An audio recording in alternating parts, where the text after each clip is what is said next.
I'd been waiting 7 years for a phone call that never came. 7 years of birthday cards returned to sender. 7 years of gifts sent into silence. 7 years of standing at my children's doors while they pretended I didn't exist. Then one day an invitation finally arrived, my daughter's 45th birthday party. I thought it was reconciliation. I was wrong.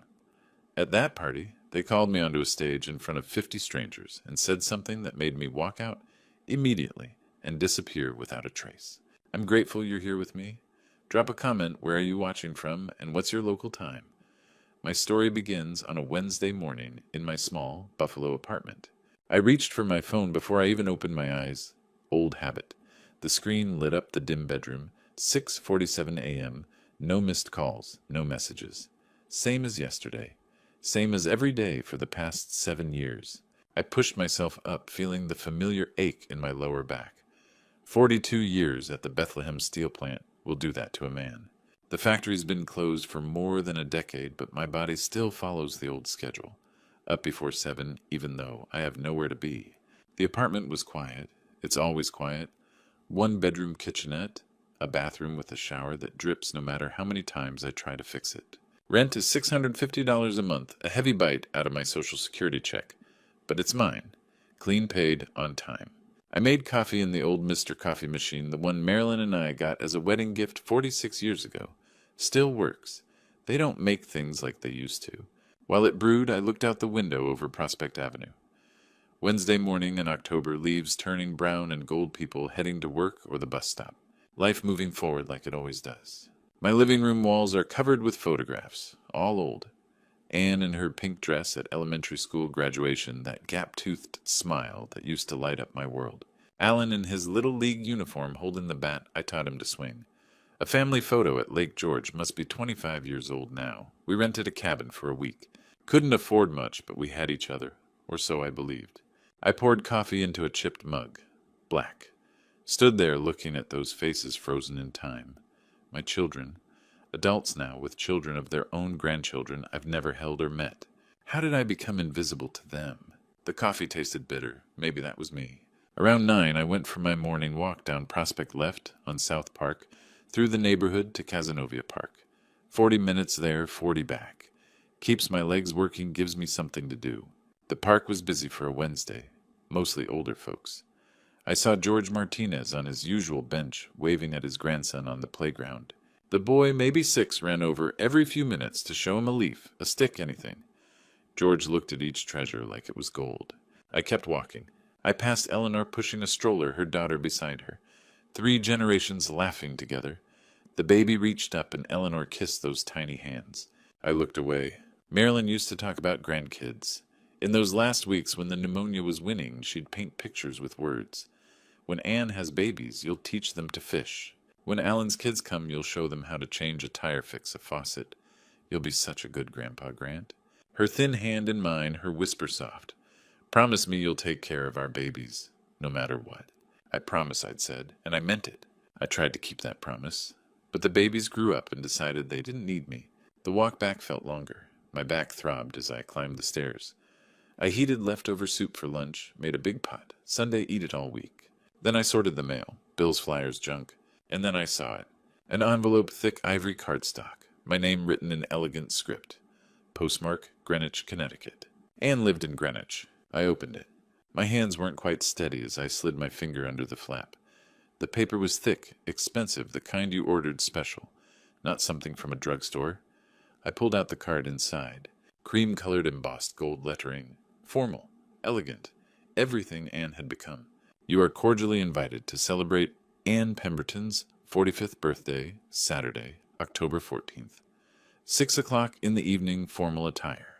An address in Greenwich, Connecticut followed. No personal note. No hope you can make it, Dad. Just the printed text, precise and impersonal. But after 7 years of silence, it was something. I sat on the couch, still holding the card. Something stirred in my chest, not hope. Hope had been buried long ago. More like a question. Why now? Unbidden, the memories came, the gifts I'd sent to avoid. The cashmere scarf I bought for Anne 3 Christmases ago, soft gray, her old favorite color. $180, almost a week of groceries. I packaged it, carefully wrote, thinking of you. Love, Dad. Never heard a word. The Italian leather briefcase for Alan bought at an estate sale with money I'd been saving for a new water heater. A birthday note about how a good lawyer needed a good briefcase. No response. The sterling silver frame engraved with Anne's initials. The Trek bicycle for Connor, my grandson 8 now, whom I'd never met. $450 for a bike I hoped he'd love. Did he even know it came from me? Books for Alan, a crystal vase for Anne, pens engraved with Alan's name. Years of gifts, hundreds of dollars I didn't have spent on people who never acknowledged receiving anything. My voicemail box held years of my own voice sounding smaller each time. Anne, it's Dad. Just wanted to hear your voice. Call me when you can. Alan, it's your father. Hope work's going well. Give me a call. No one ever did. 15 years ago, Alan got married. I found out 3 months later when my cousin Agnes saw me at the grocery store. Wasn't that wedding beautiful, she'd said, until she realized I hadn't been invited, hadn't even known. The pity on her face stayed with me like a scar. 14 years ago, Anne had her first child. I learned about it 4 months after the birth from a neighbor who assumed I already knew.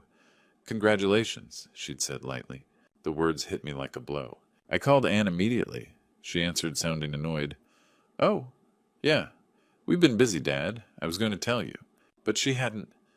And she wouldn't have if the neighbor hadn't mentioned it. 7 years of that followed doors literally and figuratively closed messages, ignored silence, swallowing everything. 7 years of feeling like I was shouting into emptiness. I looked down at the invitation in my rough hands. Smooth paper, elegant script. Everything about it belonged to a world my children had built without me. Why now? The question tightened in my stomach.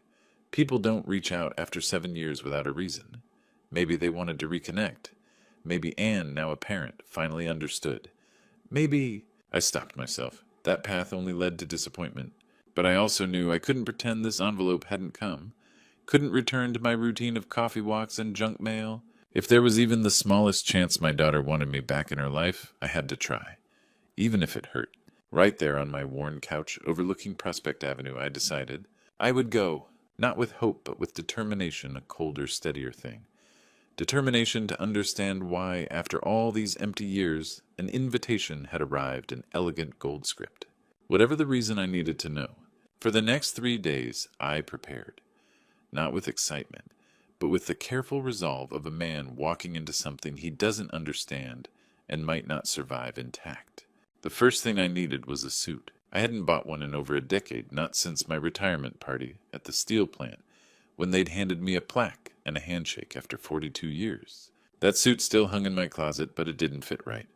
Age shrinks you in some places and expands you in others. Thursday morning, I took the bus downtown to the Bon Ton on Main Street. The store was nearly empty. Department stores in Buffalo were fading like everything else. A young salesman approached, sizing me up. Looking for something specific, he asked. Birthday party, I said. My daughter's. He showed me options. I chose a gray suit, nothing flashy. In the dressing room, I studied myself in the mirror. The shoulders fit. That was enough. At the register, I hesitated. $165, a quarter of my Social Security check money, meant for the furnace inspection before winter. The salesman waited. For Anne, I told myself. For Alan, for answers. I pulled out my debit card. Friday, I went searching for a gift. I walked past familiar storefronts until I stopped at a jewelry store near the theater district. The woman behind the counter, kind-eyed and older, asked how she could help. I need something for my daughter's birthday, I said. Something nice. She showed me options. My eyes settled on a sterling silver serving set, the kind used at formal dinners. They could engrave it. AP, I said. Ann Pemberton. She'll love it, the woman said. I hoped she was right. $580. I thought of the savings account I'd opened after Marilyn died, adding to it whenever I had $20 to spare. My emergency fund.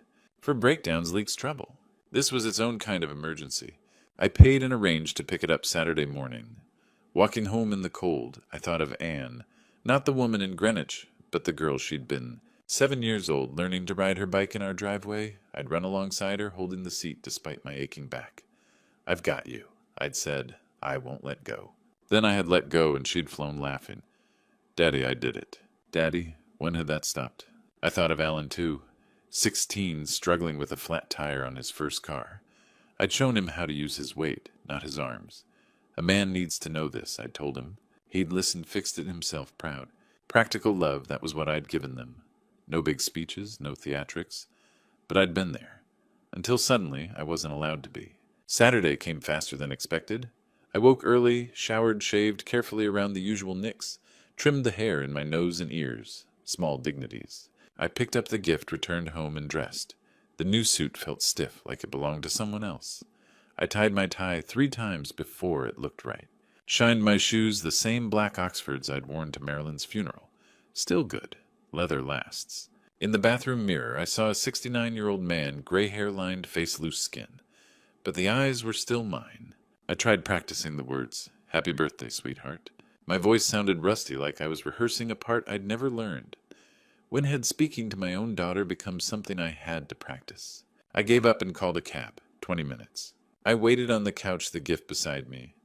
When the horn honked, I grabbed my jacket and took one last look at the apartment, the photos of Anne and Alan still smiling as children. I locked the door behind me. The taxi ride took 90 minutes. 90 minutes from my life in Buffalo to theirs in Greenwich, Connecticut. I'd never seen a house like this except in magazines. The taxi slowed onto a private drive lined with maples, their leaves just beginning to turn. Through the windshield I saw it, a 3-story white colonial mansion with columns fit for a history book. Floodlights lit the facade against the evening sky. The lawn looked trimmed with scissors. $52, the driver said. I counted out 3 20s, told him to keep the change. My hands were steady. Decades on factory floors had taught me how to keep them that way. The circular driveway was crowded with cars I recognized from commercials. Mercedes, BMW, a Tesla. Near the fountain, an actual marble fountain with water running in October, sat my daughter's silver Lexus. I walked up the stone steps gift box under my arm and pressed the doorbell. Chimes echoed inside. A man in a black suit and white gloves opened the door, polite but blank. "Good evening, sir. I'm Grant Sullivan," I said. "Ann Pemberton's father." Something flickered across his face, surprise, but he recovered. "Of course. Please come in." The entrance hall could have fit my entire apartment. Marble floors polished to a mirror. A crystal chandelier larger than my kitchen table hung overhead. To the left, a living room with furniture no one looked comfortable enough to sit on. Modern art shapes and colors covered the walls. To the right, a sweeping staircase with an iron railing. "The party is in the garden," the butler said. "This way." I followed him through a dining room with a table long enough for 20 people. The walls were painted in colors I couldn't name, something between beige and gray. Everything was spotless. Everything was expensive. Even the air smelled of fresh flowers and polish. We stepped through French doors onto a stone patio. The garden looked like something from a wedding magazine Marilyn used to flip through while waiting in grocery lines. White tents with open sides, round tables draped in cream linens, centerpieces of roses and hydrangeas that probably cost more than my monthly Social Security check. 50 or 60 guests stood in clusters beneath strings of Edison bulbs, holding champagne flutes that caught the light.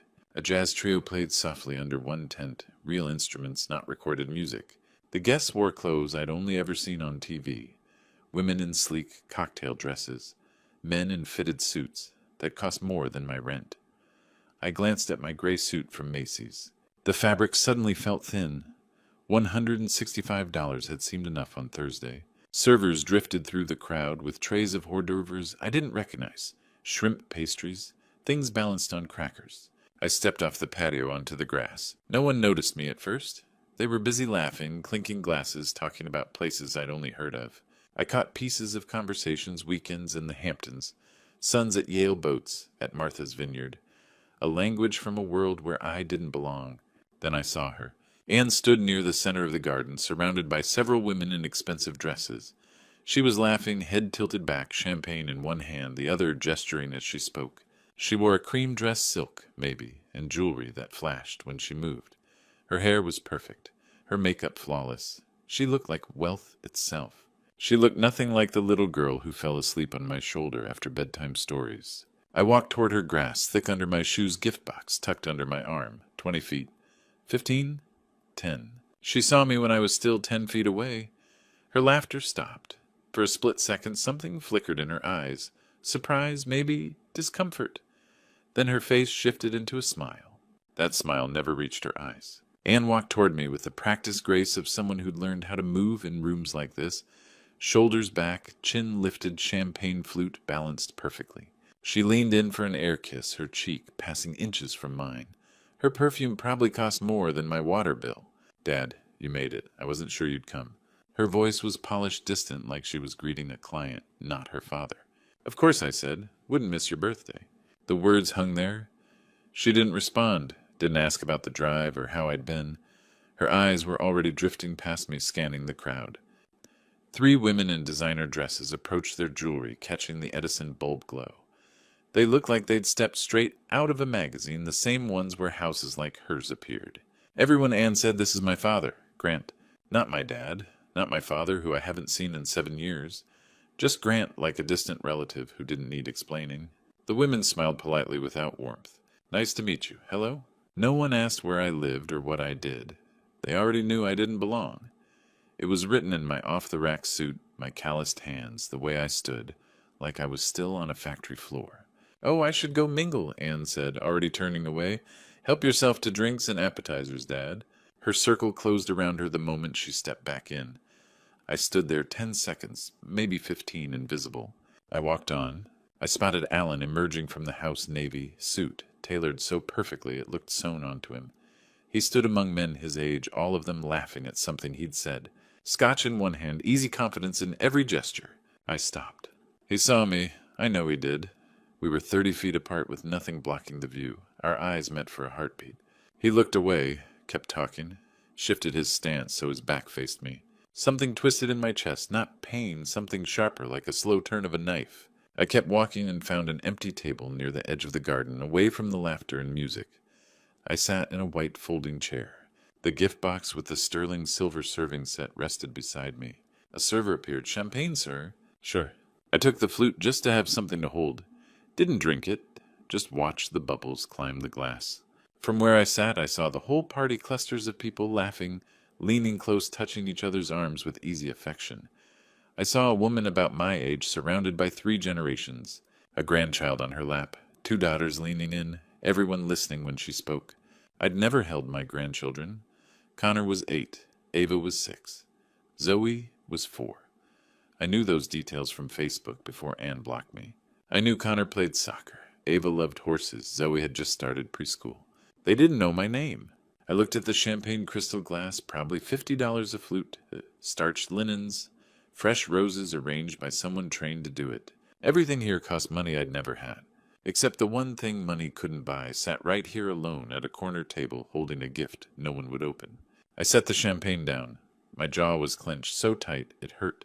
I loosened it, breathed. 42 years of factory work had taught me to swallow things down, to stay steady when overlooked. I could sit here. I could wait. A spoon tapped crystal. Conversations quieted.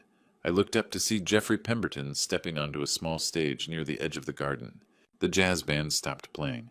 Conversations cut off mid-sentence. Champagne glasses froze halfway to lips. Across the garden, 50 people turned toward the small stage where Jeffrey Pemberton stood at a microphone, his hand raised like a conductor calling for silence. He got it. Jeffrey, about 50 gray at the temples, wore a charcoal suit that probably cost more than I used to make in a month at the plant. He had one of those faces people instinctively listen to, solid jaw, perfect posture, effortless confidence. Good evening, everyone, he said, voice smooth and amplified. Thank you for joining us on this beautiful night. Polite applause. We're here, of course, to celebrate my wonderful wife, Anne. He gestured, and she stepped onto the stage, smiling that flawless practice smile. They exchanged a brief public kiss. Anne is not just an incredible partner and mother, she's a pillar of this community, a woman of vision and grace. More applause. Anne waved modestly. Jeffrey continued, but tonight isn't only about celebration, it's about family, about legacy. Something tightened in my gut. Instinct pure sharp, like knowing a machine was about to fail before it made a sound. Many of you know Anne and I have been working on a special project. Alan emerged from the crowd and joined them on stage, positioning himself beside his sister and brother-in-law. The 3 stood shoulder to shoulder, a united front. His tailored navy suit caught the light, immaculate. We've acquired a stunning piece of coastal property, Jeffrey said. Ocean views, prime location, the kind of place people dream about. Approving murmurs, nods, soft comments of admiration. We're building a beach house, he continued. Not just a getaway, a family compound. A place for the Pemberton and Sullivan families to gather for generations. Alan took the microphone. As the family attorney, I've handled the legal work. This is more than real estate. It's an investment in our family's future, a legacy to pass down. I sat alone at my corner table, the untouched champagne warm in the glass. A legacy. Generations. Our family.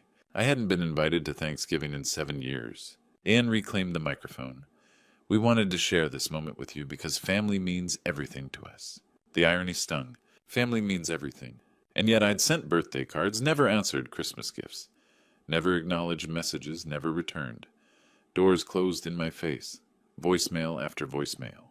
But family means everything. And Dad said suddenly, her gaze locking onto mine, "Why don't you come up here with us?" Every head turned.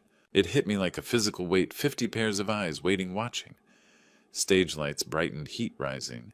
Jeffrey and Alan stood at the edge of the platform, both staring directly at me. Anne smiled, her hand extended. Something was happening, something planned, and the old instinct in my gut, the one that had kept me alive in factories full of dangerous machinery, was screaming. "Come on, Dad," Anne said, her voice amplified across the garden. "Don't be shy."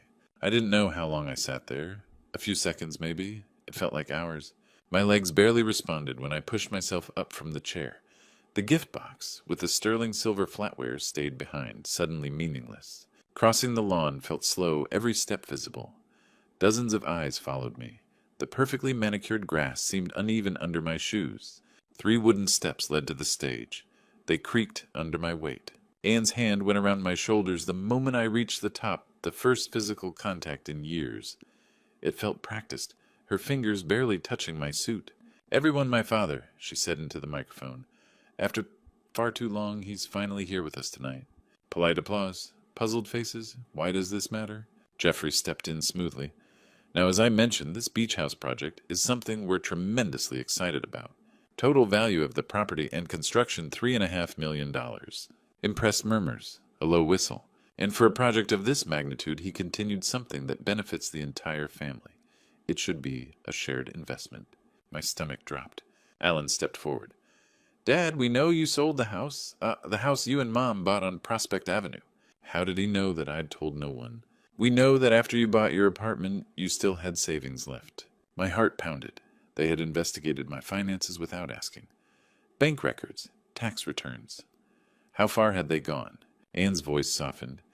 "We thought it would be wonderful if you contributed to this family investment. That way you'd have a stake in the beach house, too. Visit whenever you wanted. Spend time with Connor and Ava and Zoe. Be part of their lives." There it was, the bait, access to my grandchildren.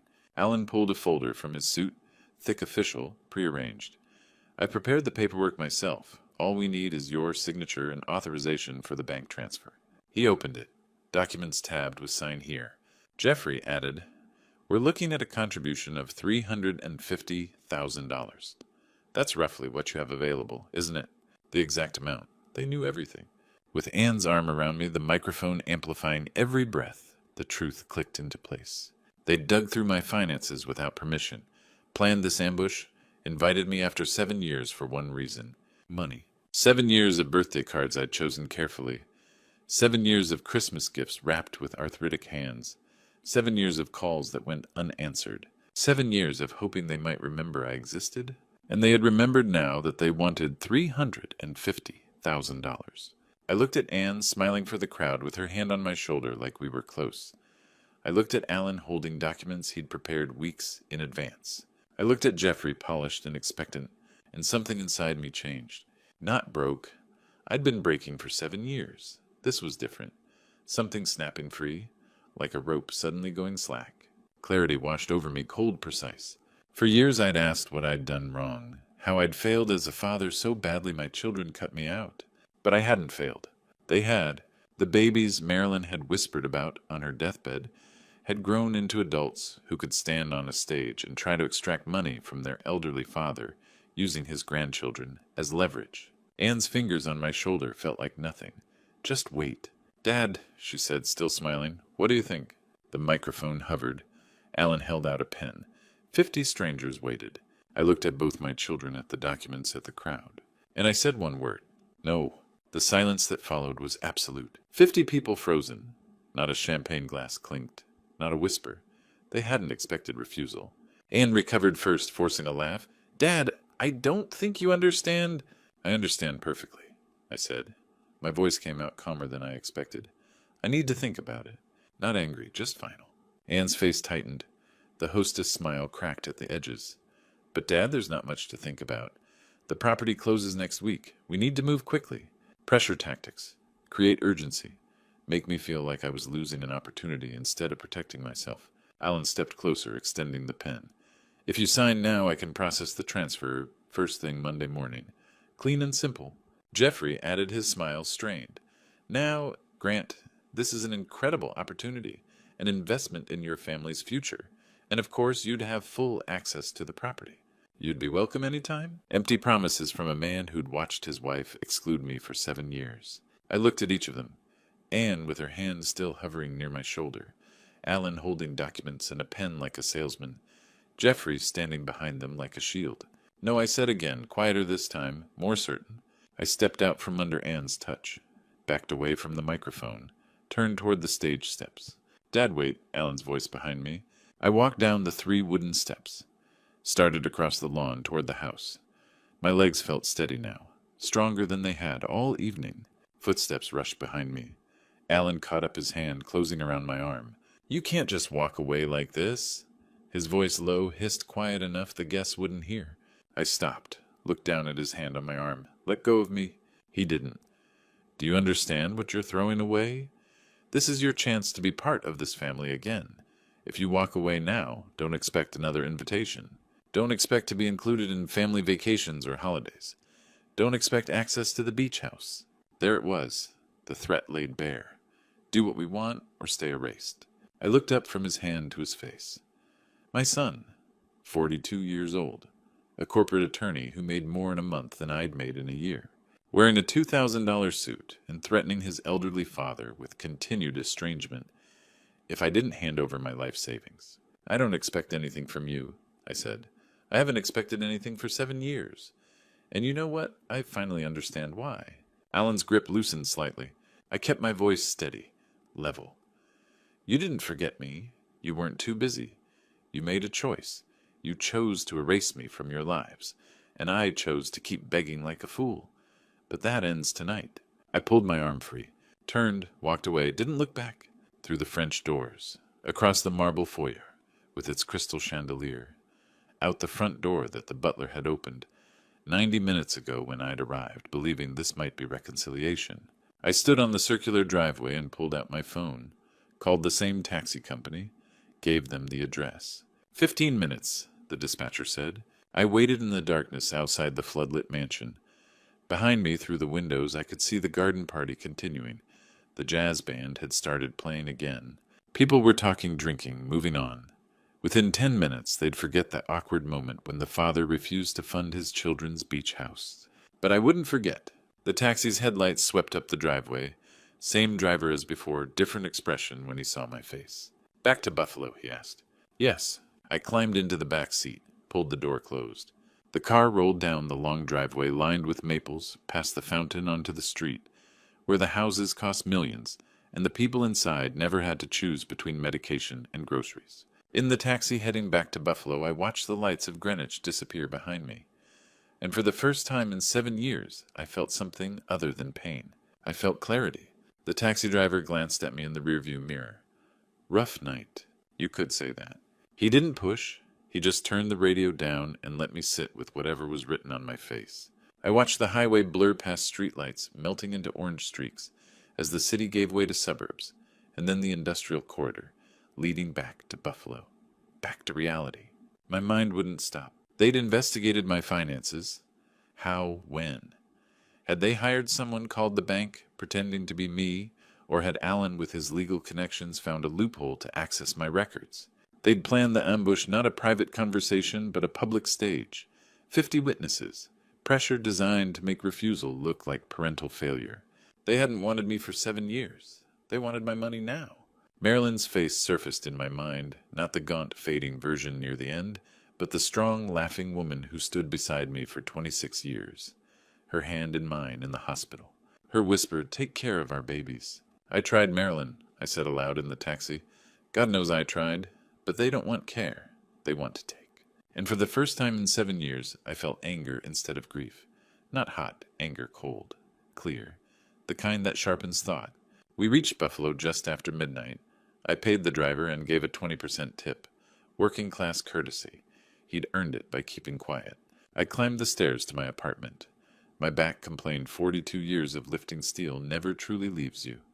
I unlocked the door and switched on the lights. The photos stared back Anne and Alan as children frozen in a world where they still loved me. Little League, birthday cakes, Lake George trips, faces that no longer matched the adults they'd become. I removed my gray suit jacket and hung it in the closet. Still new, only worn once. For what purpose? Another humiliation. I sat at my kitchen table, the one where I'd eaten alone for 7 years. Written birthday cards no one acknowledged. Wrapped gifts that disappeared into silence. I wasn't sad. I wasn't crying. Something else was forming. Something harder. I kept my promise to you, Marilyn, I said to the empty room. But I can't keep sacrificing myself for people who see me as an ATM. I pulled out my notebook, the one where I tracked pension payments and grocery lists. I opened to a clean page, wrote at the top plan. I began listing legal name change, sell apartment, close bank accounts, open new accounts at different bank, cancel phone number, delete Facebook, move far away, contact lawyer about, will remove Anne and Alan. The list grew, detailed, methodical. This was what I knew plan, execute, solve problems. Factory floor logic, identify the problem, build the solution. The problem was that my children still had access to me, could find me, could demand things after 7 years of silence. The solution was to become unfindable. I stayed up all night. The list expanded into multiple pages. Every step considered, every complication addressed. By dawn, I had a roadmap. Legal name change, first time consuming, but essential. While it processed research, new cities, somewhere distant, somewhere they'd never think to look. Maybe coastal, I'd never live by the ocean. Open new bank accounts under the new name. Transfer funds. Close old accounts, no paper trail. Sell the apartment through an LLC, so my name wouldn't appear publicly. Contact a lawyer. Monday morning, not only for the will, but to document the coercion attempt. Maybe even explore protective options. I looked at the filled pages and felt something I hadn't felt in years. Purpose. Monday morning, I was waiting outside Jeffrey Pierce's office when he arrived at 8 a.m. The lawyer looked up from his coffee when I walked in. Jeffrey Pierce's office was modern, organized glass desks, leather chairs, law degrees framed on the wall. He gestured to a seat. "Mr. Sullivan, you sounded urgent on the phone." I sat down. "I want to change my name and disappear." He set his coffee down carefully, studied me, gray beard, sharp eyes, the kind of lawyer who'd seen everything. "That's pretty drastic, Mr. Sullivan. You sure about this?" "I haven't existed to them for 7 years," I said. "Time they stopped existing to me." He nodded once. "Then let's make it legal." Cut to paperwork spread across the glass desk. Petition for name change. Grant Sullivan, Nathan Grant Sullivan. Keep the middle name, keep the surname. Just change the first. Why Nathan? No reason, just not Grant anymore. Cut to will amendment. Remove Anne and Alan entirely. New beneficiary charity for abandoned elderly. Jeffrey's pen scratching signatures. Court approval takes 3 months. I nodded. I'll wait. Cut to First National Bank, Main Street. Ms. Janet Crawford, bank manager, 40, professional. "I need to close all my accounts." She frowned. "Is there a problem with our service?" "It's personal. Checking savings CD, total $380,000 in cashier's checks. A lifetime in 3 pieces of paper. Cut to different bank across town. Second Federal. Open new accounts. Deposit everything. I need no public information tied to these accounts." The clerk nodded, didn't ask why. Cut to real estate agent's office. List apartment for sale. $105,000. Market slow, could take months. I'll take less. I need quick. 3 days later, offer at $105,000, accepted immediately. Cut to laptop, at home, late night. Searching cities. West Coast, Northwest. Somewhere they'd never think to look. Found at condo in Port Townsend, Washington. 2,800 miles away, Pacific Northwest. Ocean views. $195,000. Could buy outright with cash. Virtual tour small, perfect anonymous. Made offer online. Accepted within hours. Cut to phone store. Cancel number I'd had 15 years. Buy prepaid, no contract, no records. Took old SIM card home. Kitchen scissors. Cut it into pieces. Cut to computer. Delete Facebook. Only social media I had. Years of posts. Nobody liked messages. Nobody answered. Gone with one click. Close email address. Open new generic 1 Nung Sully. 1950 mail com. Nothing personal. Nothing traceable. Cut to old phone rang. Last time before disconnection.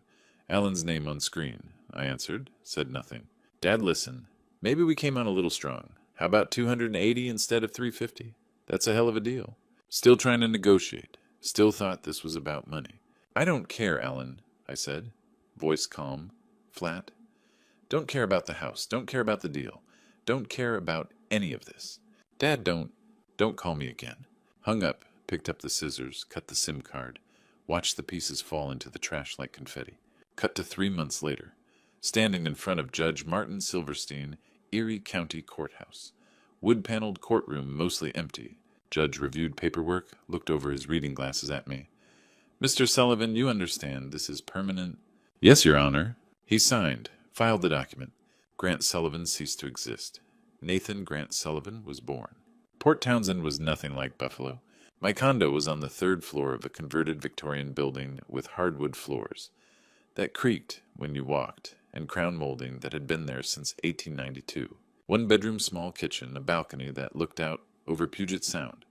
On clear mornings I could see the Olympic Mountains across the water, their peaks white with snow even in summer. I woke to the sound of seagulls instead of traffic, made coffee and stood on the balcony instead of at a kitchen window overlooking a parking lot, watched sailboats instead of delivery trucks.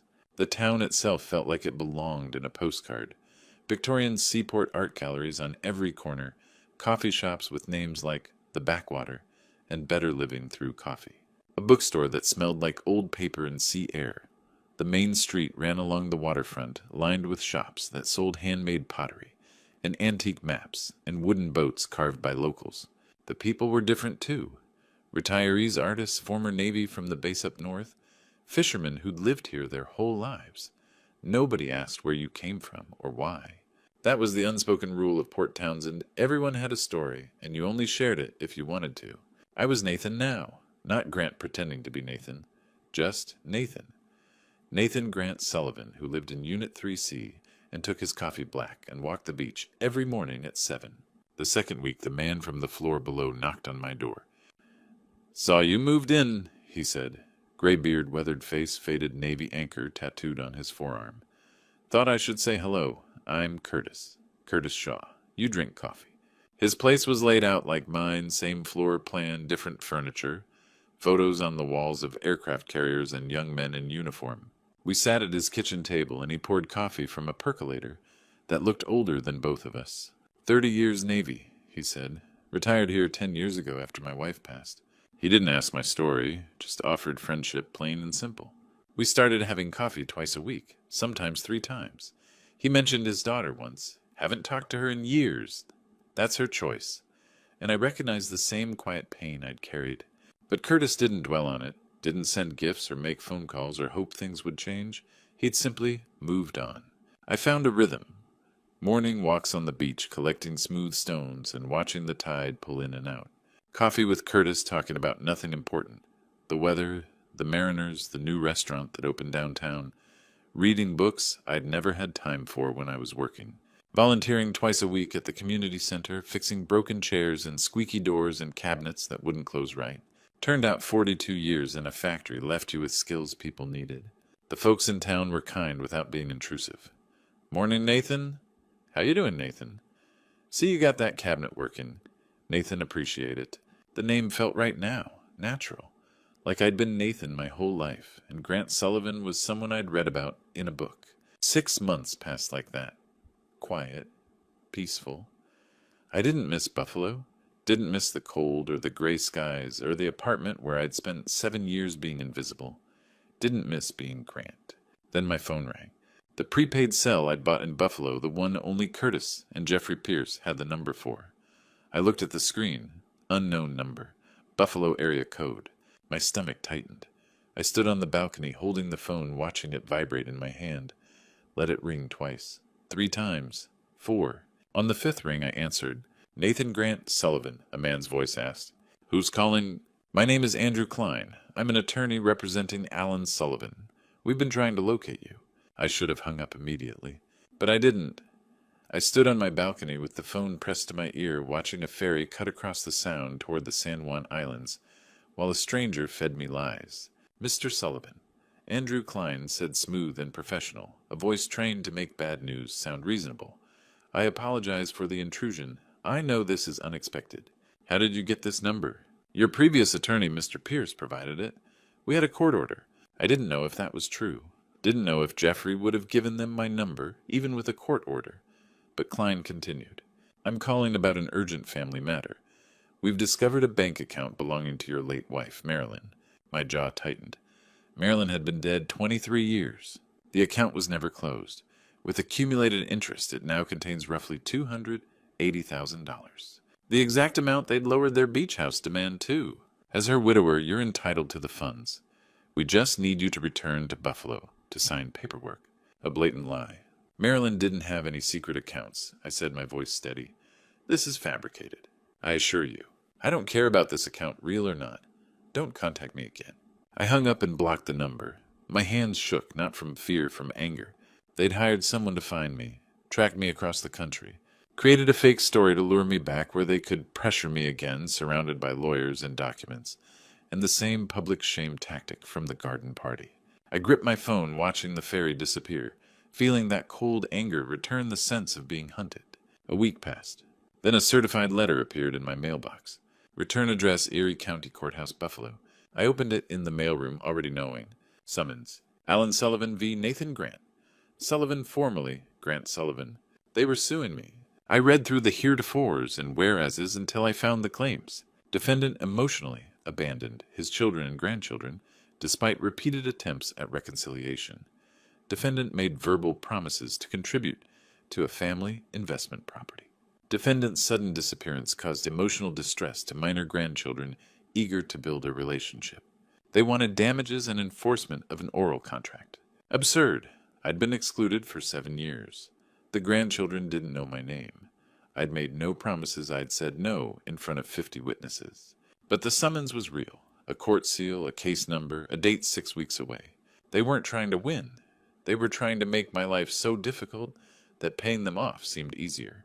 I walked back to my condo and called Jeffrey Pierce. He answered on the 2nd ring. Nathan, I was expecting your call. You gave them my number. No. I told them I had no current contact for you. They found you another way. His voice was calm. I assume you were served. This morning. What are the claims? I read them. Emotional abandonment, oral contract, distress to grandchildren. Jeffrey went quiet. Then it's frivolous. Any judge will see that. But that doesn't mean it isn't dangerous. What do you mean? They're counting on you not appearing. If you don't show, they get a default judgment. Then they can pursue your assets, freeze accounts, make your life miserable. He paused. This is harassment, Nathan. Legal harassment, but it's effective. I looked out at the Sound, at the peaceful town I'd found, the life I'd built in 6 months. What do I do? Jeffrey's voice stayed steady. They have no case, Nathan, but you can't ignore a summons. We'll have to go back to Buffalo and fight this. Erie County Courthouse looked exactly as it had 3 months earlier when I'd filed my name change petition. Same stone steps, same brass doors, same marble hallway that echoed every footstep. Only the reason for being there had changed. Jeffrey and I arrived 30 minutes early. I wore the gray suit from the party, the only suit I owned. It still fit, though it felt heavier now, burdened with everything that had happened since the night I'd last worn it. Alan and Anne were already seated at the plaintiff's table with Andrew Klein. Jeffrey sat behind them, moral support or financial oversight, I couldn't tell. They all looked up when I walked in. Surprise flashed across Anne's face as if she hadn't expected me to actually appear. Judge Martin Silverstein entered at 9, sharp. 60 gray beard, the no-nonsense look of someone who'd seen every trick twice. We stood. He reviewed the paperwork, frowning. This is a petition filed by Mr. Alan Sullivan against his father, Nathan Sullivan, formerly Grant Sullivan, for abandonment and breach of oral contract. Klein rose. Your Honor, my clients have suffered tremendously from their father's actions. He outlined the narrative. I'd disappeared without warning, cut ties, made verbal promises, left grandchildren longing for a relationship. Waiter, the judge interrupted. You said him. Klein blinked, flustered. Him, Your Honor. My apologies. The judge noticed a small crack in his professional armor. Call your first witness, the judge said. Klein called Anne. She walked to the stand in a navy suit, immaculate as always. Took the oath. Ms. Pemberton, Klein began to describe your relationship with your father. Anne's voice was soft, sad. It's been difficult, Your Honor. Dad was demanding. After Mom died, he became needy, always wanting attention. My hands tightened on the armrest. We tried to maintain contact, she continued, but it was draining. At my birthday party, we offered him a chance to join a family investment. He stormed out, disappeared, changed his name. We didn't know if he was alive. She dabbed tears. Klein handed her a tissue. And your children? They ask about Grandpa all the time. They don't understand why he abandoned. Jeffrey stood. Objection, mischaracterization. Sustained, the judge said. No further questions, Klein said. Jeffrey rose for cross-examination, calm and precise. Ms. Pemberton, when was the last time you called your father before that party? Anne hesitated. I don't recall exactly. Jeffrey opened a folder. These are Mr. Sullivan's phone records from the past 5 years. 0 incoming calls from you or your brother. He handed copies to the judge. So you were too busy to make a single call in 5 years. Anne's cheeks reddened. I was very busy with... I'm sure, Jeffrey said. He produced more papers. These are screenshots of text messages your father sent you over 7 years. Birthday wishes, holiday greetings, dozens asking about your family. Hundreds of messages. Another stack to the judge. How many did you respond to? Silence. 0, Jeffrey said. Not one response in 7 years. He placed receipts on the stand. Here are records of gifts your father sent. A $180 scarf. A $320 frame. A $450 bicycle for your son. The judge leaned in, examining them. Did you ever thank your father? Anne whispered, I don't think so. Did you acknowledge receiving them? No. Jeffrey's voice stayed steady. When your father came to meet Connor as a newborn, what happened? It was a bad time. The baby was sleeping. You left him at your door for under 5 minutes. Didn't let him hold his grandson. Anne stared at the table, tears no longer theatrical. When exactly were you planning to let him meet his grandchildren? She had no answer, just pressed a tissue to her face. No further questions. Anne returned to her seat, shaken, unable to meet anyone's eyes. The judge turned to Alan. Mr. Sullivan, you're next. Alan walked to the witness stand like he owned the courtroom. Confident, controlled his expensive suit, perfectly pressed. He placed his hand on the Bible, took the oath without a hint of irony. Klein began, Mr. Sullivan, how has your father's abandonment affected you? Alan spoke smoothly. It's been difficult. We tried to include him, but he was never satisfied. At Anne's party, we offered him an investment opportunity to reconcile. He refused and disappeared. Jeffrey rose immediately. Mr. Sullivan, you knew exactly how much money your father had in his bank accounts, didn't you? Alan hesitated. As an attorney, I have access to certain... You investigated your father's finances without permission. That's not an investigation. You knew he had $380,000. You knew the bank. You knew the accounts. How? Silence. You hired a private investigator, didn't you? That's not... Yes or no? Alan's jaw twitched. Yes. A ripple went through the courtroom. The judge leaned back, taking it in. Jeffrey continued, You tracked your father after he moved 2,800 miles away. You had Mr. Klein call with a fabricated story about a lost bank account. When that failed, you filed this lawsuit all to access his money. That's not... Did your father ever promise to invest? At the party we discussed. Did he promise? Alan's voice hardened. He seemed interested. That is not a promise. Jeffrey turned to the judge. No further questions. The judge looked at Klein. Any additional witnesses? No, Your Honor. Mr. Pierce, I call Nathan Grant Sullivan. I stood, walked to the witness stand, and placed my hand on the Bible. My legs were steady. My hands didn't shake. Jeffrey's voice softened. Mr. Sullivan, please tell the court what happened. I looked only at the judge. Your Honor, for 7 years I tried to maintain a relationship with my children. My voice was steady. I called. They didn't answer. I sent messages. They never responded. I sent gifts. They never acknowledged them. I went to their homes. They closed the door in my face. I took a breath. I have 3 grandchildren. Connor, 8. Ava, 6. Zoe, 4. I've never held them. Never heard them call me Grandpa. My voice cracked just once. When my wife Marilyn was dying, she made me promise to take care of our babies. I looked at Anne and Alan. I kept that promise. I tried. But they didn't want a father. They wanted money. Anne looked away. Alan turned to stone. Your mother would be ashamed of you. The courtroom went still.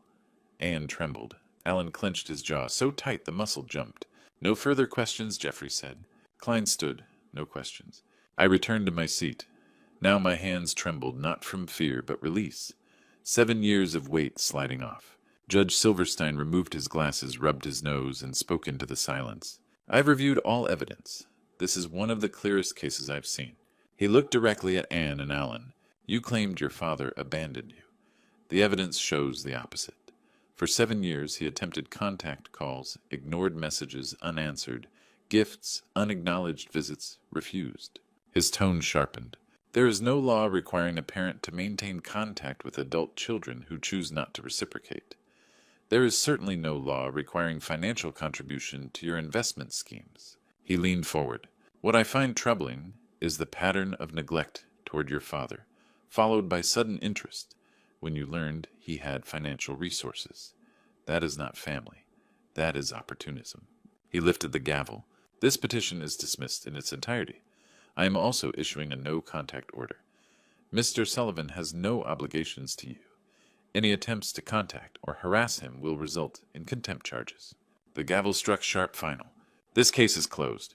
The echo filled the courtroom, and for the first time in years I felt not triumph, but peace.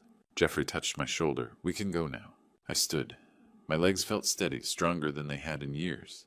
We walked out together. Behind us, Anne and Alan remained at the plaintiff's table, stunned and motionless. In the hallway, Geoffrey said, You did well in there. I just told the truth. Usually that's enough. He adjusted his briefcase. They might appeal, but they have no grounds. The ruling was clear. Our footsteps echoed across the marble floor, the same floor I'd walked 3 months earlier to file my name change. Same building, different man. Dad, wait, please. Anne's voice behind us. We turned as she hurried toward us. Mascara smudged from real tears this time. Dad, I'm sorry. I know we handled this badly, but we can fix this. We can start over. I looked at her. Really looked. Not at the little girl she once was, but at the 45-year-old woman standing in front of me. There's nothing to fix, Anne. You made your choice 7 years ago. I made mine 6 months ago. Mine is final. But you're my father. I was your father. I tried. You decided you didn't need one. I turned to leave. Alan stepped forward, blocking the hallway. The courtroom confidence was gone. Anger simmered in its place. You're going to regret this. When you're old and sick and need help, we won't be there. I almost laughed. Alan, you were never there when I needed you. Why would I expect you in the future? I stepped closer. I've arranged for my old age. I have insurance. I have savings. I have my dignity. Another step, which is something you lost a long time ago. I walked past him. He didn't follow. Outside, the late afternoon sun warmed the courthouse steps. Buffalo in autumn, the season I'd once loved before it became a season of being ignored. Geoffrey paused beside me. Where to now? Home. He smiled. Washington's a long way? I know. He extended his hand. It's been an honor, Nathan. I shook it. Thank you for everything. You did the hard part. I just presented the evidence. We stood for a moment, 2 men who'd fought a battle and won. Then he nodded and walked to his car. I took a taxi to the airport. Flight to Seattle, connection to Port Angeles. Shuttle to Port Townsend. I got home after midnight. Unlocked my condo, dropped my bag, didn't turn on lights. I went straight to the balcony. Poured a glass of wine, a small indulgence. Sat in the dark, watching moonlight stretch across the water. I raised my glass. To endings, I said quietly, and to new beginnings. Drank. The first real peace I'd felt in 7 years. Not happiness, not yet. Just the absence of weight. Like setting down something so heavy you'd forgotten how it felt to stand upright. Curtis knocked the next morning. One look at my face and he smiled. It went well then? It's over. Good. He lifted a bag, brought muffins. We sat on the balcony drinking coffee. No need for conversation. Curtis understood presence was enough. The days that followed were quiet. Good quiet. I walked the beach, fixed a shelf at the community center, finished a book on the Pacific Northwest, started planning a small balcony garden for spring. Port Townsend felt more like home than Buffalo ever had. 4 months later, on a gray November afternoon, a package arrived at my door. I recognized Anne's handwriting before I even checked the return address. The package sat on my doorstep when I got back from my morning walk. Small box, brown paper, Connecticut postmark. No name written, but I knew. I brought it inside, set it on the kitchen table, and stared at it for several minutes. Curtis had invited me to coffee earlier. I'd said maybe later. Now I was glad the apartment was quiet. I opened the package, a letter on top, a small box beneath it. I unfolded the letter. Anne's handwriting elegant, careful, the kind she learned at the private school we could barely afford. Dad, I know you probably won't read this, but I need to try. I've been in therapy since the trial, talking about what I did, what we did. You were right. I was ashamed of you, of where we came from. Jeffrey's world was built on old money, and pretending you didn't exist felt easier than explaining I was a factory worker's daughter. I'm sorry for every call I didn't return, every birthday. I ignored every door I closed. I'm sorry I kept your grandchildren from you out of embarrassment. I've started telling Connor and Ava about you. I don't know if it matters now, but I wanted you to know I'm trying. I don't expect forgiveness. I just want you to know I understand what I did. And I'm sorry. Anne. I read it twice. My hands trembled not from fear, but something harder to name. I opened the small box. Inside was an old photograph. Lake George, 25 years ago. I stood in the water with a fishing rod, hair still dark. Anne at 20, home from college. Alan at 17, awkward but smiling. All of us happy. A life before Marilyn got sick, before everything fractured. I sat on the couch holding the photo, and for the first time in 7 years I cried. Not sobbing, just steady tears, silent and unstoppable. I cried for what might have been, for the family in that picture who no longer existed, for Marilyn who would have been devastated, for grandchildren I'd never hold, for 7 years of trying, for the man who'd become invisible. After 10 or 15 minutes it stopped, like something inside me had finally emptied. I wiped my face, looked again at the letter, then the photograph. Anne's apology was real, sincere. She finally understood. But some things break in ways that cannot be repaired. Not won't can't. 7 years of silence couldn't be undone by one letter. Lost birthdays, missed Christmases, the ordinary days that made a family, they were gone. I put the letter and photo back in the box, carried it to the bedroom closet, set it beside my old factory ID and the watch Marilyn gave me on our 10th anniversary. Things I kept but didn't revisit. I didn't write back, didn't call or text. The apology was heard, acknowledged, but the door stayed closed. Not from anger, just acceptance. Some endings are final. 6 months later, Curtis knocked on my door holding a coffee cake. Heard it's your birthday, he said. How did you know it's my birthday, I asked. Curtis grinned. You mentioned it once. Figured you'd forget. I stepped aside. Come in. We sat on the balcony, coffee cake between us. Crisp October air sun rising over Puget Sound, the water reflecting pink and gold. 72, Curtis said. Hell of an age. Better than the alternative. We laughed. He poured coffee from his thermos. We ate cake, watched a ferry cut across the sound toward the islands. You doing okay? Curtis asked. It's been, 3 years now? 3 years next month. It felt like both a lifetime and yesterday. Curtis nodded, not pushing. That was his gift, knowing when silence mattered more than questions. I thought about my life, now morning walks on the beach.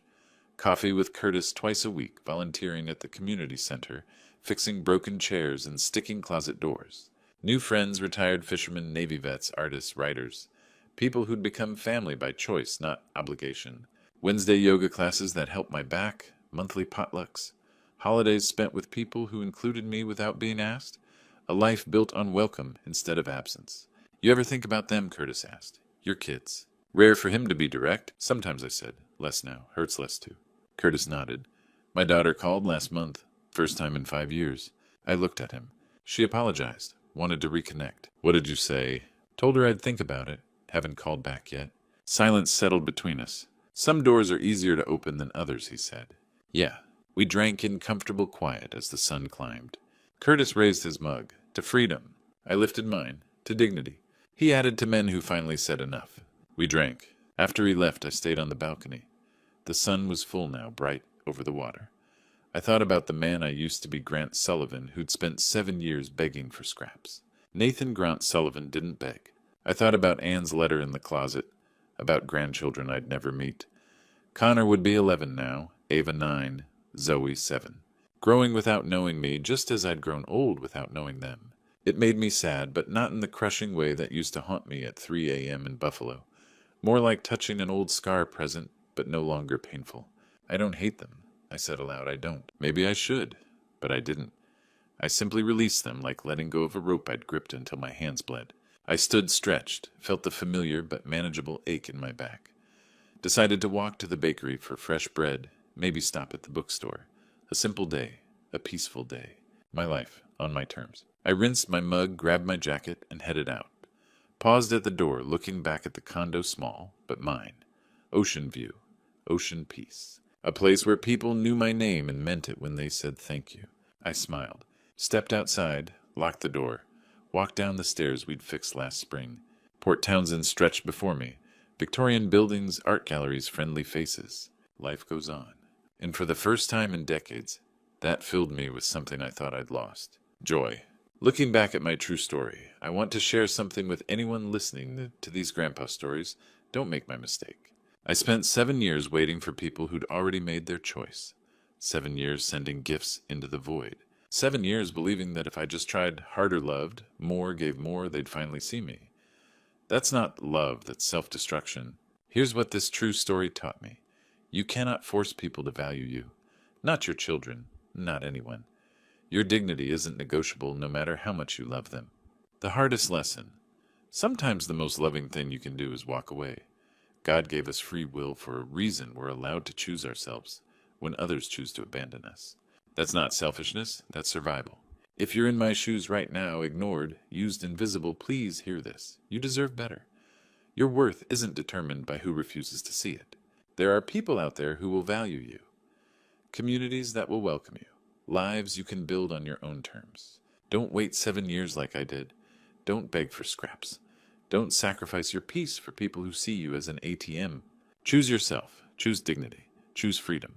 And when you finally do, you might just find what I found at 72 years old joy. If my true story resonated with you, please share it with someone who needs to hear it. Comment below if you've faced similar struggles. These grandpa stories matter because they're real, and none of us should feel alone in this. And if you haven't subscribed, yet hit that button. More stories coming soon.